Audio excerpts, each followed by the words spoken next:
The crystalline citadel floated in the void, orbiting a dying neutron star. Inside its grand chamber, representatives from 100 worlds gathered around the circular platform. Each species stood in their designated section, some breathing methane, others requiring water tanks, and a few existing as pure energy behind containment fields. Ambassador Zix Theta slithered to the center platform. His purple scales reflected the starlight streaming through the transparent walls. The Dominion had ruled these stars for 3,000 years, and Zix Theta carried himself with the arrogance that came from such power. Honored members of the Galactic Council, his voice boomed through universal translators. We bring disturbing news about the humans of Earth. A ripple of amusement passed through the gathered aliens. Earth had only discovered faster-than-light travel 50 years ago. To most species here, humans were babies taking their first steps into a very old and very dangerous universe. Zix Theta waved a tentacle, and holographic images filled the chamber. They showed human ships, human colonies, and what appeared to be weapons facilities on Mars. Our intelligence network has discovered that these primitives are developing quantum resonance weapons, the same weapons we banned 500 years ago after the Void War. The amusement in the room turned to concern. Quantum weapons could tear holes in space itself. The Void War had destroyed 12 systems before the Council agreed never to use such weapons again. Ambassador Katic of the Insectoid Collective clicked his mandibles. This evidence seems circumstantial. Have we confirmed these are weapons and not simply research facilities? Does it matter? Zix Theta's eyes narrowed to slits. The humans are aggressive. They fight among themselves constantly. They've had over 300 wars just in their last century on their home planet. Can we risk such a violent species having these weapons? The debate continued for hours. Some species argued for diplomacy. Others wanted to send inspectors. But the Dominion had already made their decision, and they controlled the most votes in the Council. We propose immediate preventive action, Zix Theta announced, a surgical strike on human military assets. Quick, clean, and merciful. It will teach them their place in the galactic order. The vote was called. 60 species voted yes. 30 voted no. 10 abstained. The decision was made. 3 days later, Commander Sarah Chen was having morning coffee on Paradise Prime when the sky turned white. She had just enough time to see her daughter's face across the breakfast table before the antimatter bombs hit. The colonial defense grid never even activated. The Dominion ships appeared, fired, and vanished into hyperspace in less than 30 seconds. Paradise Prime burned. Then New Haven. Then Aurora. 12 million humans died in less than an hour. On Earth, President Marcus Tyler stood in the Situation Room, watching the feeds go dark one by one. His generals shouted over each other. His advisors demanded immediate action. But Tyler just stared at the screen showing nothing but static where 3 thriving colonies had been. Sir, General Morrison said quietly, the Dominion fleet is broadcasting. They're taking credit for it. Tyler's hands gripped the edge of the table until his knuckles went white. Put it on screen. Zix Theta's face appeared, looking pleased with himself. Humans of Earth, this action was necessary for galactic security. You have been found guilty of developing prohibited weapons. As mercy, we give you 30 standard days to abandon all space assets and return to your planet. Any human ship found outside your solar system after this deadline will be destroyed. The transmission ended. The room exploded in anger. Admirals slammed fists on tables. Generals demanded they launch everything they had. But Tyler raised his hand for silence. Get me Ambassador Chen Wei, he said quietly. Tell him to request an emergency council session. Sir Chen Wei is... His sister was on Paradise Prime. An aide said softly. Then he's the perfect person for this job. Chen Wei stood outside the council chambers, his dress uniform perfect, his face carved from stone. Inside he could hear laughter. The representatives were actually laughing. His sister's ashes were probably still falling on Paradise Prime, and they were laughing. He entered the chamber. The laughter stopped, replaced by amused silence. These ancient races looked at him like he was a child interrupting adult conversation. Ambassador Chen Wei of Earth requests to address the council, he said, his voice steady. Proceed, human, the council speaker gurgled from its tank. Though the decision has been made. Chen Wei walked to the center platform. He looked at each species slowly, memorizing their faces. You killed 12 million innocent people, families, children, scientists and artists and teachers.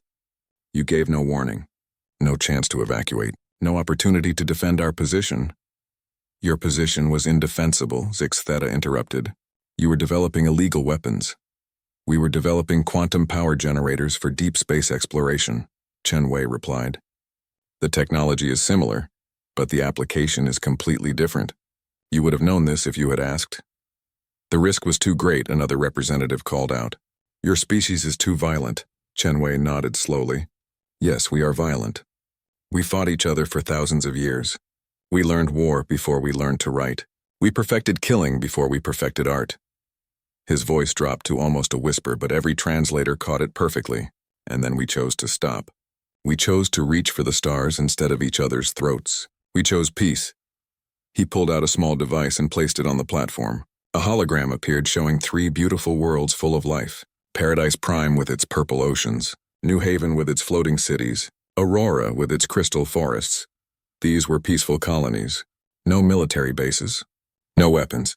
Just humans trying to build new homes among the stars.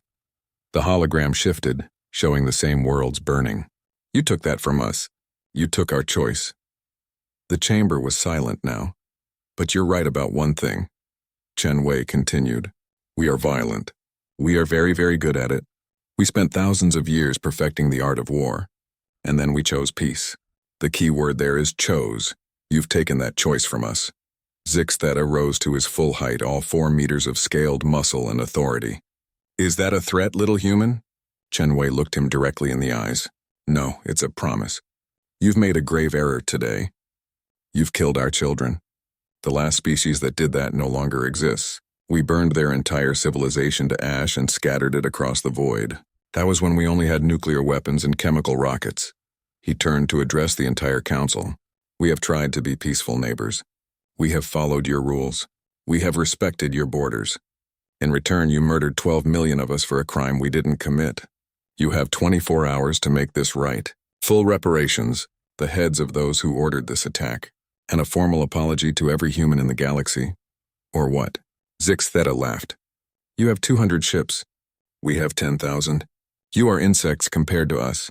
Chen Wei picked up his device and walked toward the exit. At the door, he turned back one last time, 24 hours. I suggest you spend them wisely. Look up Earth's history. See what we did to each other with sticks and stones. Then imagine what we can do with starships and antimatter. 24 hours. He left the chamber in complete silence. In the hallway, Chen Wei activated his communication device. Tyler, this is Chen Wei. They're not going to apologize. I know.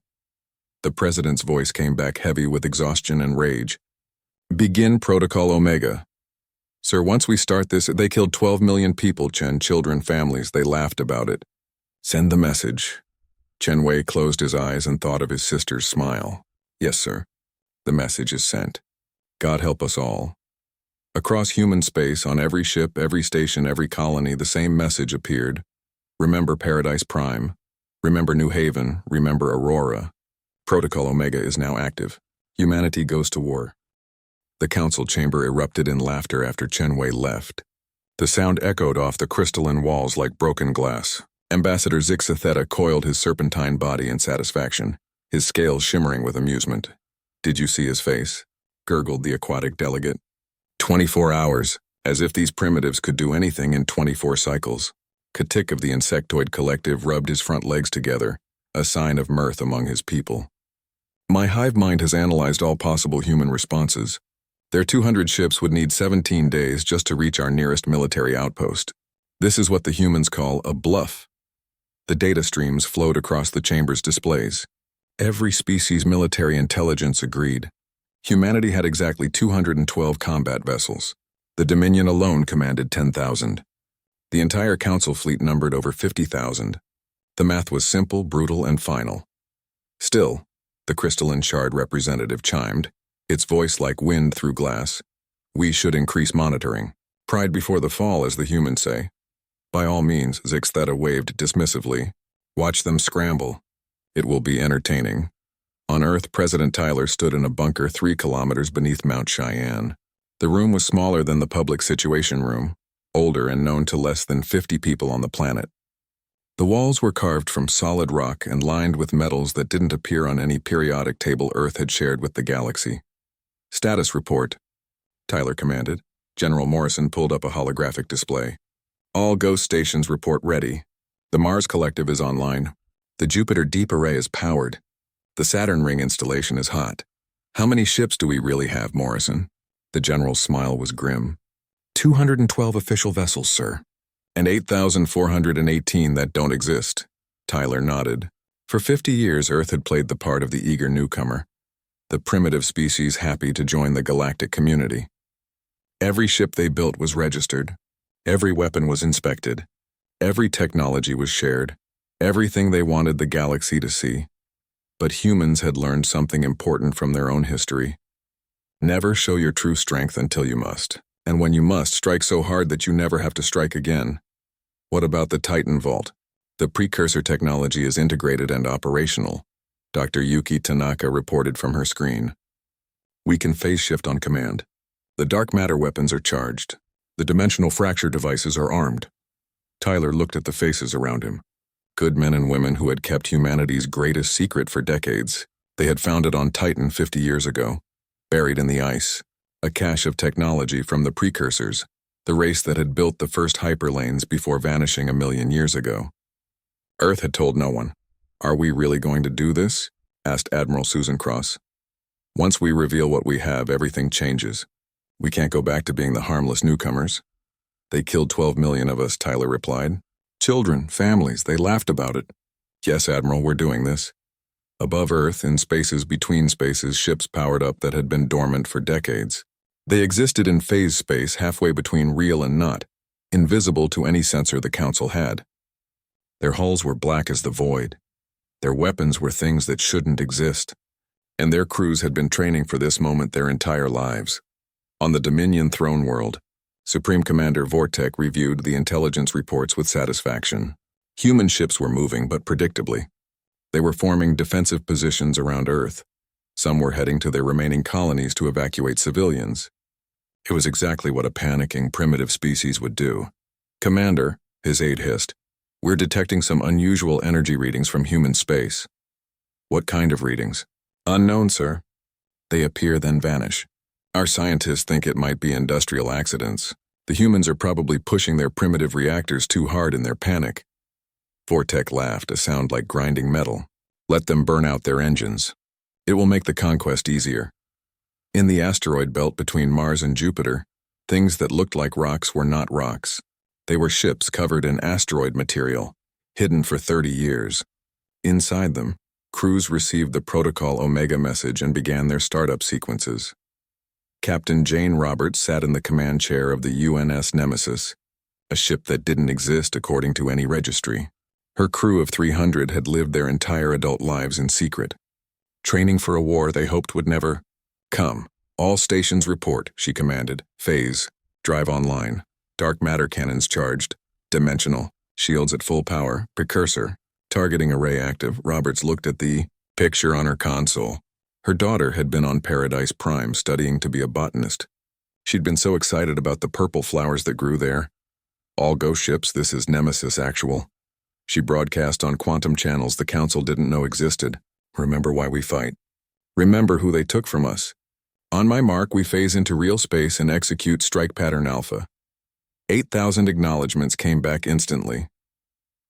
Back in the Council chambers, minor alerts began appearing on various species communication arrays. Small things at first. A mining station in the outer reaches went dark. A communication relay in the void sector stopped responding. A patrol ship near the neutral zone missed its check-in. Technical difficulties, Zix Theta dismissed when concerned voices started rising. Or the humans are trying some pathetic sabotage. Send maintenance crews. But the maintenance crews found nothing, because there was nothing to find. The stations weren't damaged. They were gone, as if they had never existed at all. On Mars, beneath Olympus Mons, the real human military command watched everything through sensors the galaxy didn't know existed. They could see every Dominion ship, every Council vessel, every military installation in known space.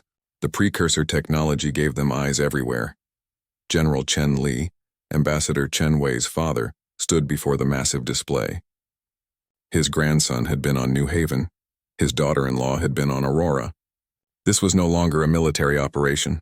This was personal for every human alive. "Sir," Lieutenant Colonel Park reported, "the 24-hour deadline is in 60 minutes. Do we wait for it to pass?" Chen Li shook his head. "They won't apologize.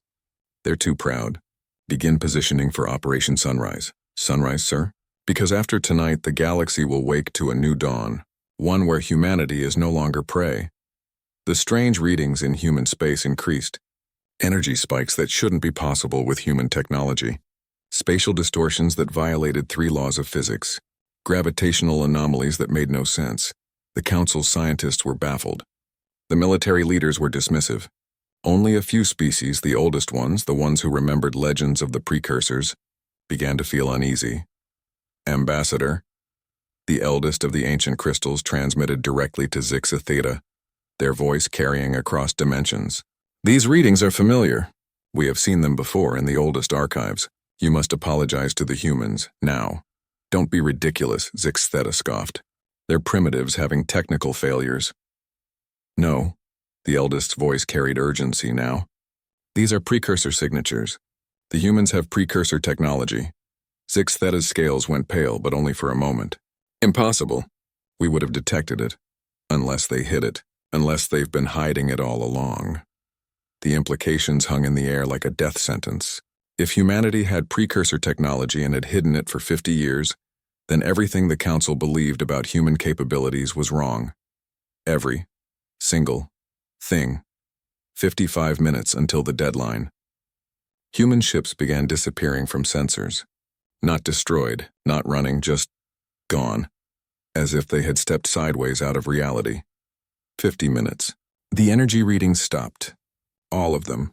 Human space went completely quiet. Too quiet. 45 minutes.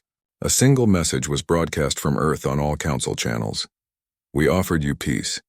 You chose war. Remember that." 40 minutes. The first Dominion patrol simply vanished. No distress signal, no debris.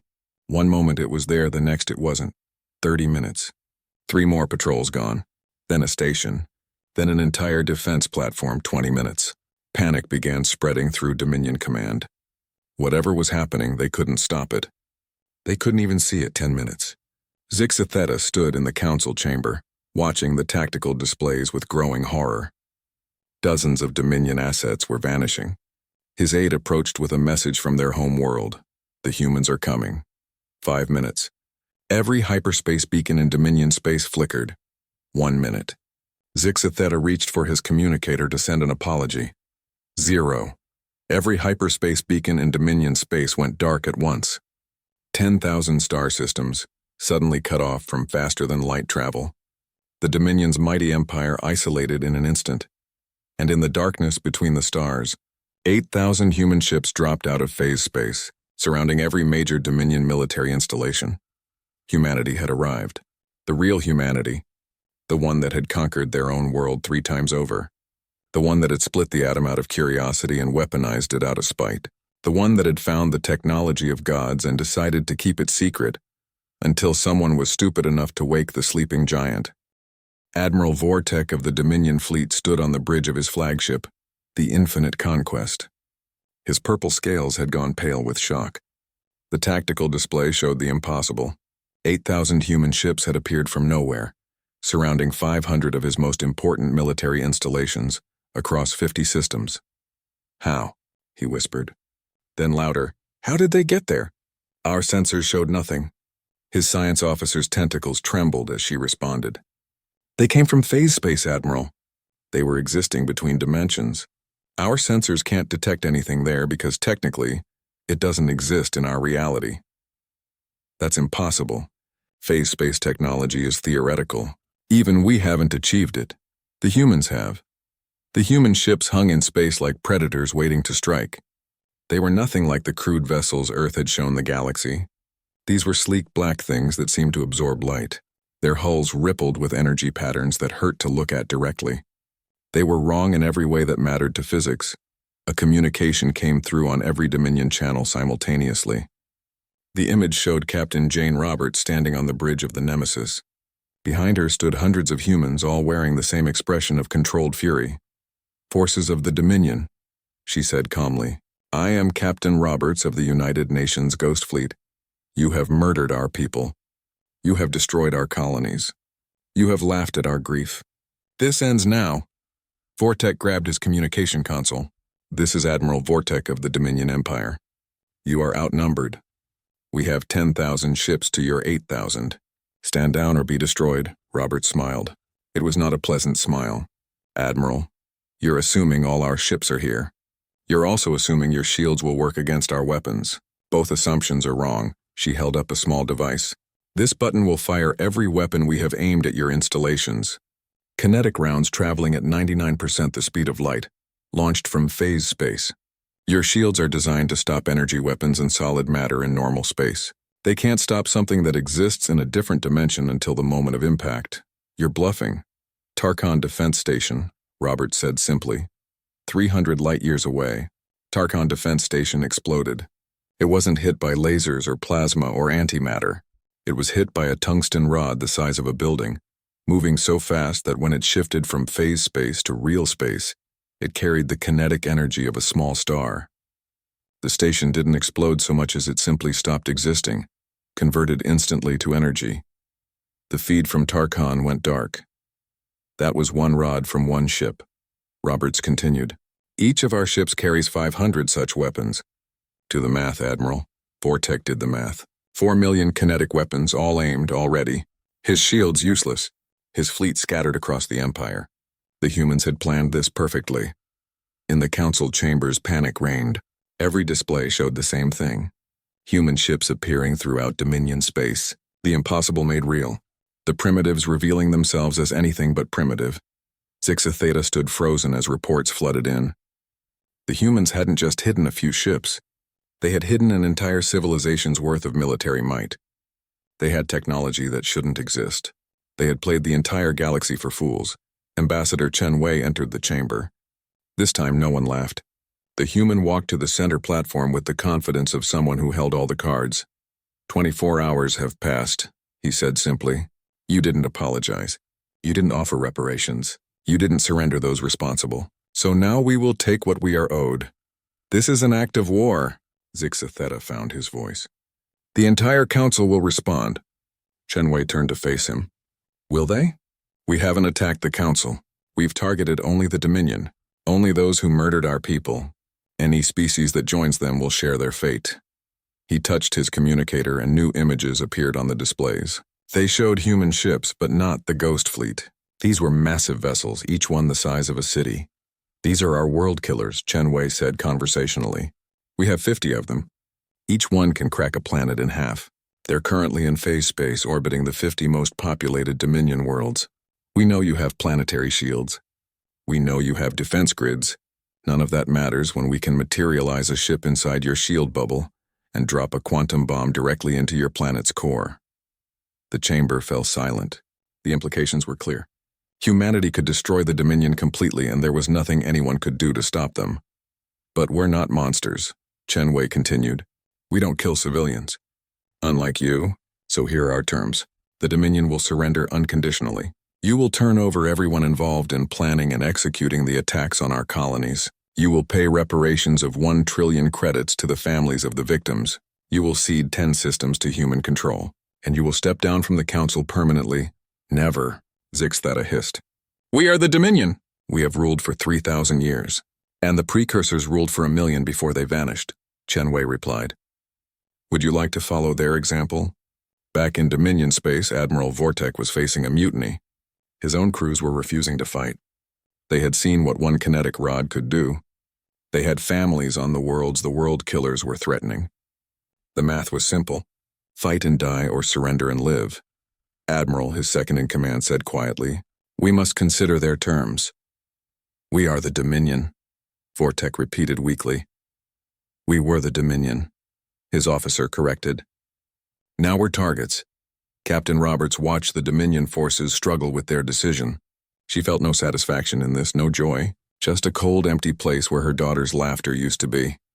"Captain," her tactical officer reported, "we're detecting movement from the inner fleet.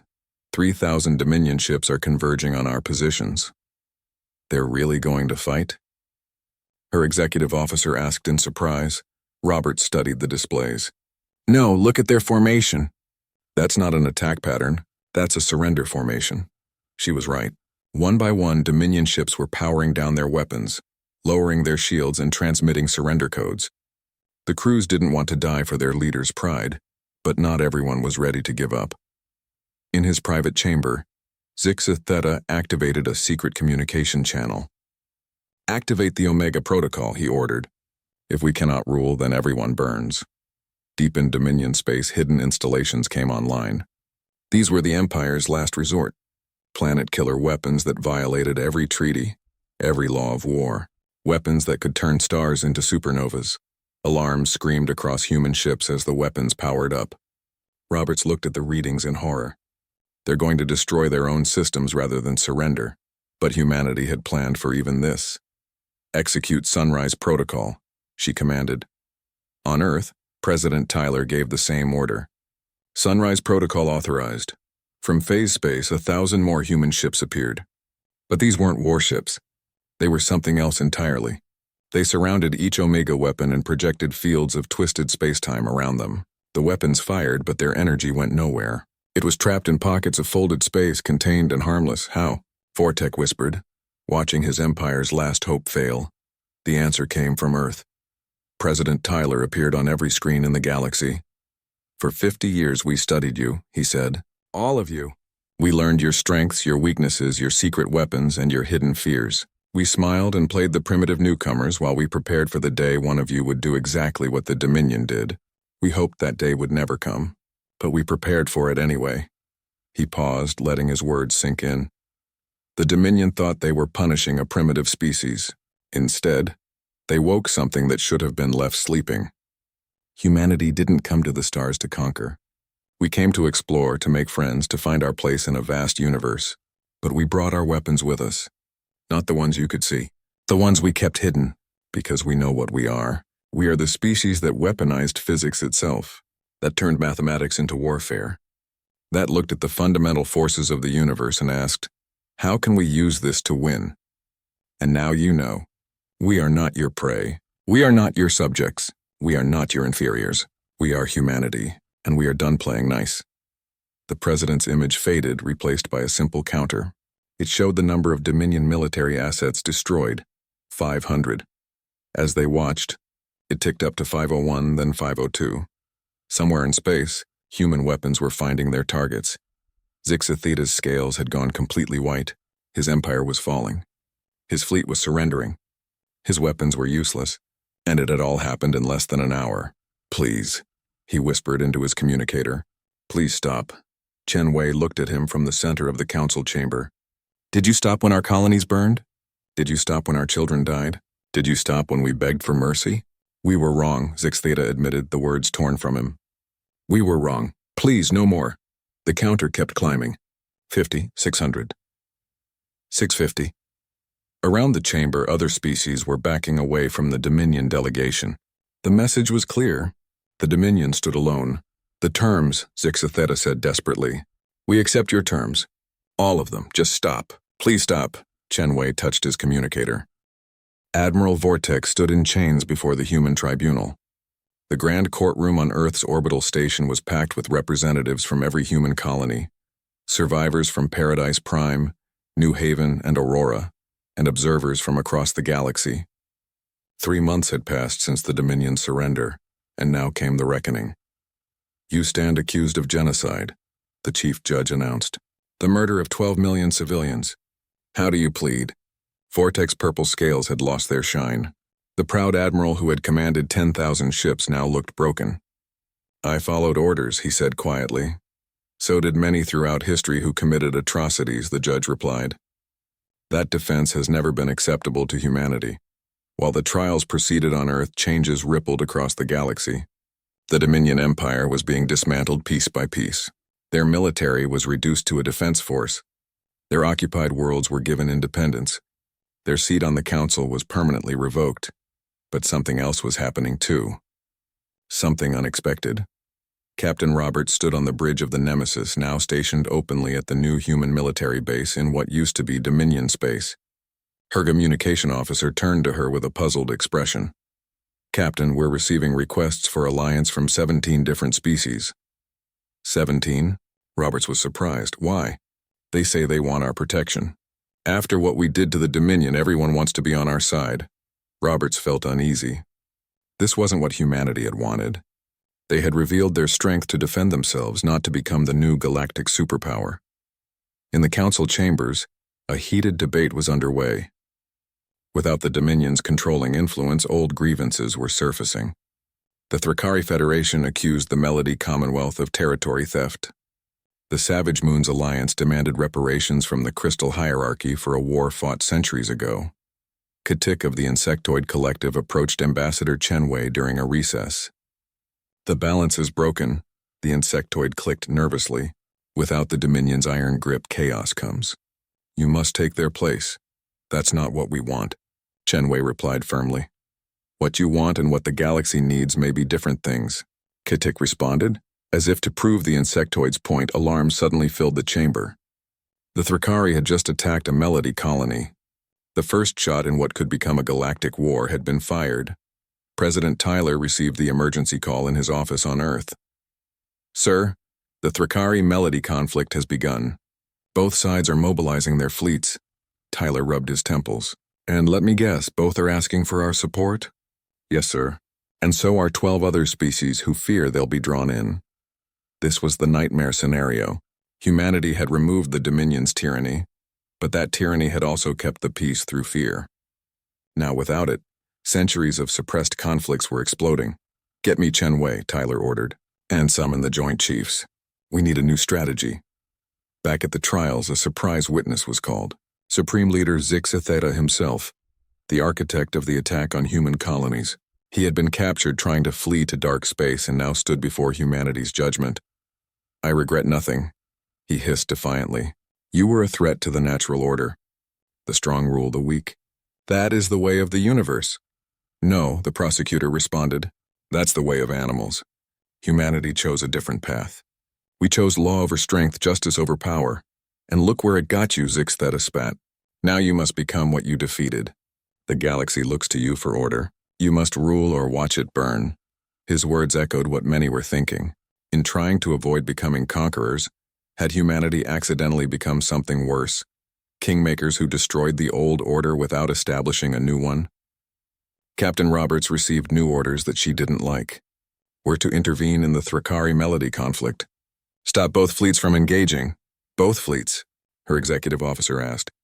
That means fighting both sides. I know.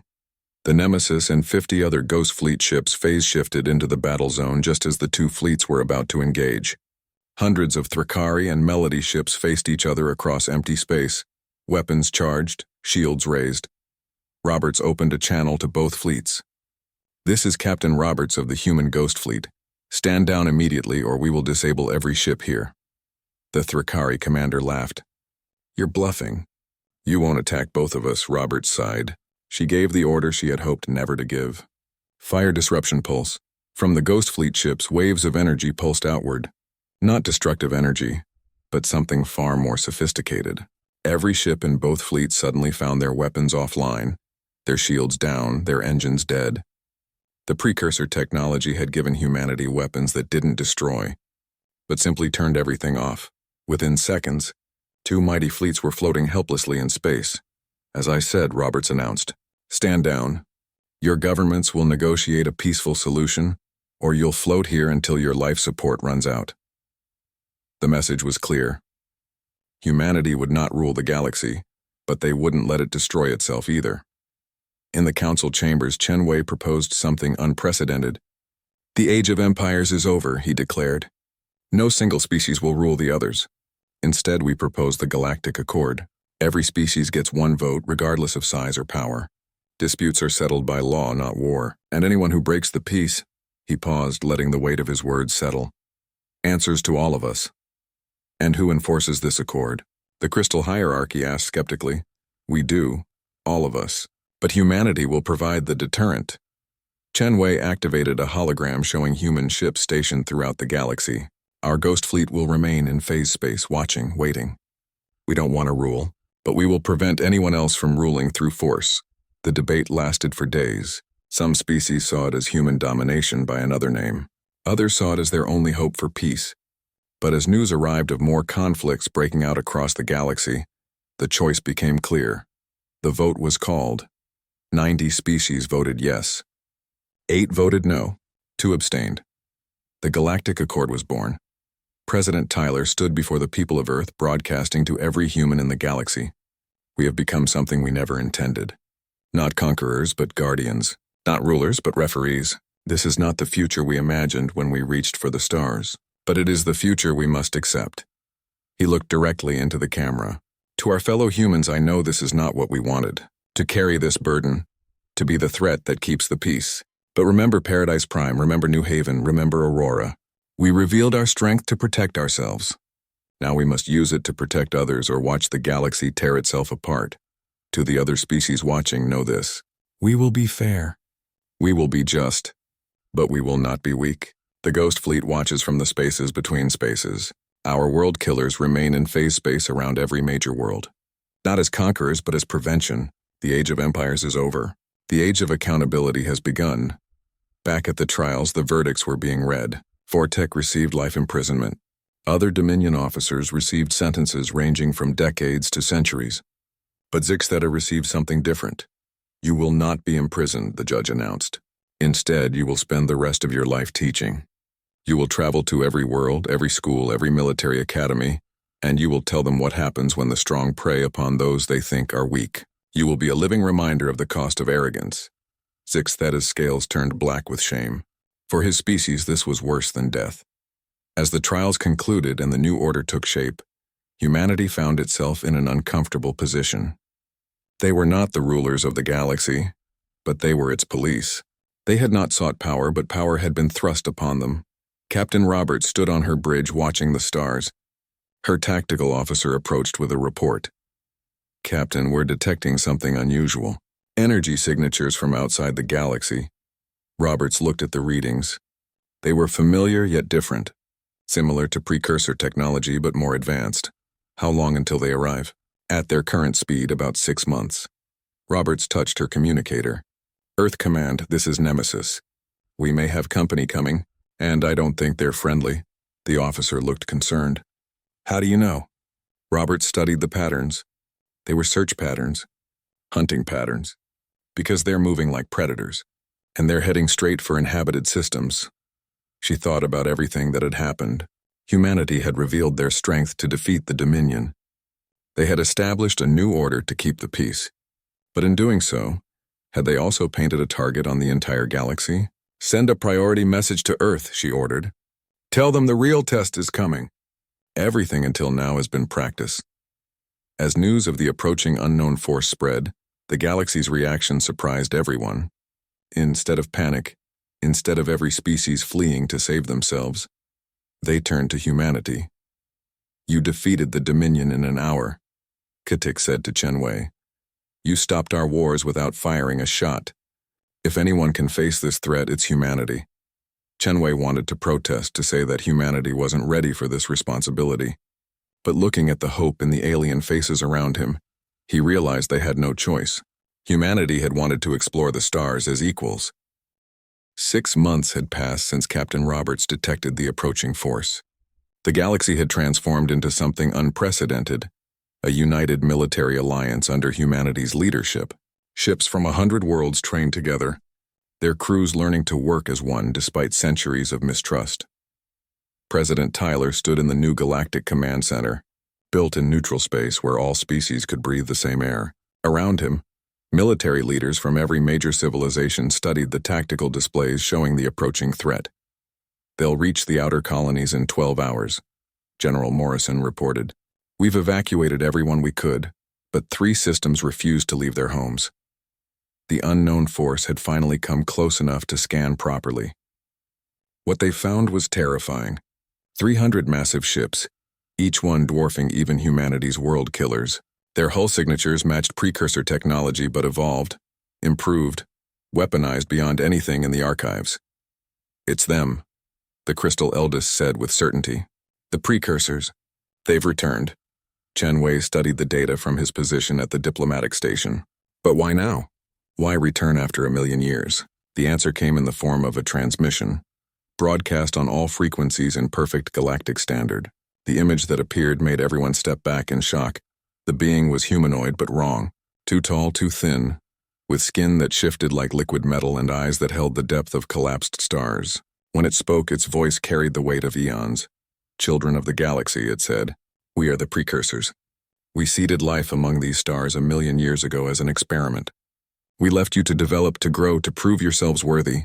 Most failed. They destroyed themselves with war, greed, or stupidity. But you survived. And now comes the harvest. Harvest? Tyler spoke directly to the image. We're not your crops. The precursor's expression might have been a smile. Aren't you? We planted the seeds of intelligence. We left technology for you to find. We watched you grow, and now we return to collect the successful specimens. Those who prove themselves worthy will be absorbed into our collective. Your knowledge, your achievements, your very essence will be added to ours. Those who resist will be eliminated. Those who are unworthy will be left to extinction. The transmission ended. The command center erupted in chaos. Some species called for immediate surrender. Others demanded they fight. The Dominion survivors suggested offering humanity as tribute if the precursors would spare the rest. Tyler slammed his fist on the table. Enough, nobody gets harvested. Nobody gets eliminated, and nobody gets left behind. Katik's mandibles clicked nervously. They created us. They have technology 1,000,000 years more advanced than ours. How can we fight gods? The same way humanity has always fought gods, Chen Wei said quietly. By refusing to kneel. Captain Roberts was already moving her ghost fleet into position.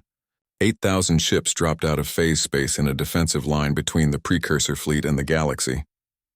Behind them, every military vessel from every species formed up. 50,000 ships total, the largest fleet ever assembled. But everyone knew the numbers were meaningless. The precursors had created the technology everyone else was using. Fighting them with their own tools was like trying to defeat a swordmaster with a sword he had forged. We need something they won't expect, Roberts told her crew. Something that isn't based on their technology. Captain, her science officer spoke up. There is one thing. The precursor technology we found was perfect, too perfect. It had no variation, no personality, no chaos. What are you saying? I'm saying they think in straight lines. Perfect efficiency, perfect logic, but humans were messy. We're unpredictable. We duct tape solutions together that shouldn't work but do. Maybe that's our edge, Roberts smiled. You're suggesting we fight gods with human stupidity? I'm suggesting we fight perfection with chaos, Captain. The precursor fleet stopped just outside weapon range. Another transmission came through, this time directed at humanity specifically. You interest us, the precursor said. In 50 years you went from nuclear fission to mastering our phase technology. You hid your true nature perfectly. You defeated an empire in an hour. You are worthy of harvest. Surrender now and your absorption will be painless, Tyler responded personally. Humanity has a saying. Give me liberty or give me death. We choose liberty. Then you choose extinction. The precursor fleet began to move. Their ships didn't accelerate, they simply went from still to moving at half-light speed instantly. They didn't fire weapons, they projected fields that deleted matter from existence. The first defensive line of volunteer ships simply stopped existing. All ships scatter pattern Omega, Roberts commanded. Make them chase us. Execute Operation Madness. Operation Madness was humanity's desperate plan. Instead of fighting with logic and tactics, they would fight with pure chaos. Ships flew in random patterns, weapons fired at seemingly empty space. Some vessels broadcast music at full volume. Others dumped their waste into space to create sensor shadows. The precursor fleet paused, confused. Their perfect minds couldn't process the illogical behavior. Why would ships fire at nothing? Why would they fly in spirals instead of straight lines? Why were they broadcasting something called heavy metal? That moment of confusion was all humanity needed. Now, Roberts screamed. Hit them with everything weird! The human fleet's secret weapons activated. Not precursor technology, but human innovation taken to insane extremes. Ships fired bullets made of compressed dark matter that shouldn't be able to exist. Others projected fields that turned space-time into a Mobius strip. One particularly creative crew had figured out how to weaponize black holes by making them spin backwards. The perfect precursor shields. Designed to stop logical attacks, failed against weapons that violated the laws of physics through sheer stubborn human will.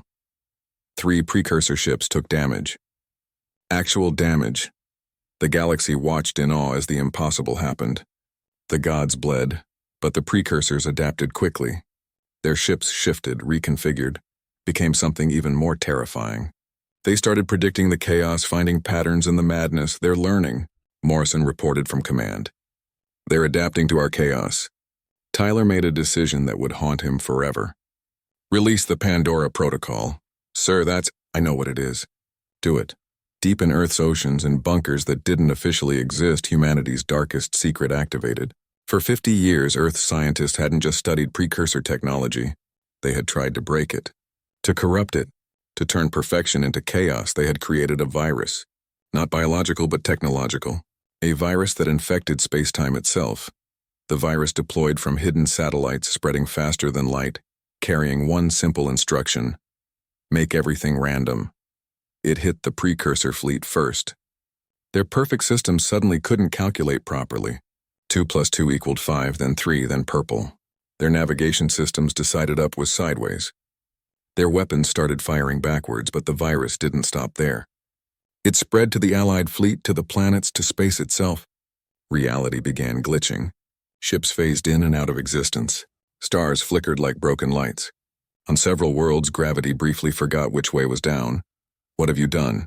The precursor commander transmitted, and for the first time there was emotion in its voice. Fear. We broke the universe, Tyler replied. Temporarily. It's something humans are good at. Breaking things that shouldn't be broken. If we can't beat you by the rules, we'll destroy the rules. The precursors tried to retreat, but space no longer worked properly. Distance became subjective. Time moved in circles. Their million-year-old technology couldn't function in a reality that had gone insane. But humanity had one last card to play. While the precursors struggled with the virus, every human with the rare gift of quantum consciousness, those who could think in multiple dimensions simultaneously, linked their minds through the phase space network.